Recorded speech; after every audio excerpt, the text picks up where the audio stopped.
પ્રથમ દિવસે સોમનાથમાં વહેલી સવારે ભક્તોની ભીડ, સમગ્ર વાતાવરણ ભક્તિમય બન્યું। શ્રાવણના પ્રથમ દિવસે સોમનાથમાં વહેલી સવારથી ભક્તોની ભીડ, સમગ્ર વાતાવરણ ભક્તિમય બન્યું। પવિત્ર શ્રાવણ માસનો આજથી શુભારંભ થયો છે। શિવ ઉપાસના માટે ઉત્તમ ગણાતા આ માસમાં દેશના પ્રથમ જ્યોતિર્લિંગ સોમનાથ મહાદેવ મંદિરે વહેલી સવારથી શિવ ભક્તોનો સાગર છલકાયો હતો। અરબી સમુદ્ર તટે બિરાજમાન સોમનાથ મહાદેવ મંદિરે શ્રદ્ધાળુઓની ભારે ભીડ જોવા મળી હતી।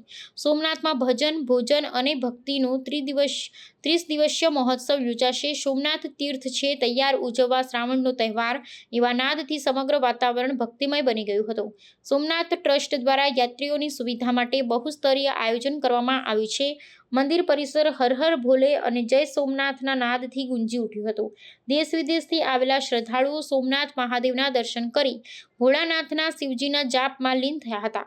શ્રદ્ધાળુઓએ સોમનાથ મહાદેવની દિવ્ય પ્રાંતઃ આરતીના દર્શન કરી અભિભૂત બન્યા હતા। રાજકોટથી ખાસ સોમનાથ મહાદેવના દર્શનાર્થે પધારેલા શિવ ભક્ત નિશાંત જોશીએ જણાવ્યું કે શિવ કલ્યાણકારી દેવ છે। તેમણે શ્રાવણ માસના શુભારંભ સાથે સોમનાથ મહાદેવ અને પાર્વતી પતિને સમગ્ર વિશ્વના કલ્યાણ અને શાંતિ માટે પ્રાર્થના કરી હતી।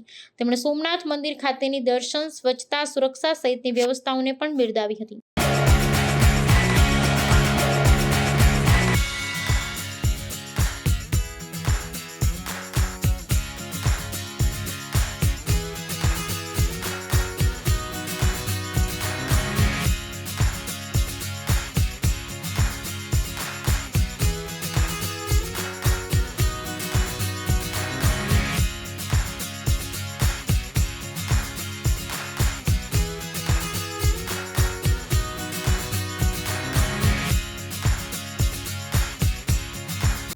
સંદેશ ન્યૂઝની તમામ લેટેસ્ટ અપડેટ્સ માટે ચેનલને હમણાં જ લાઈક, શેર અને સબસ્ક્રાઇબ કરો।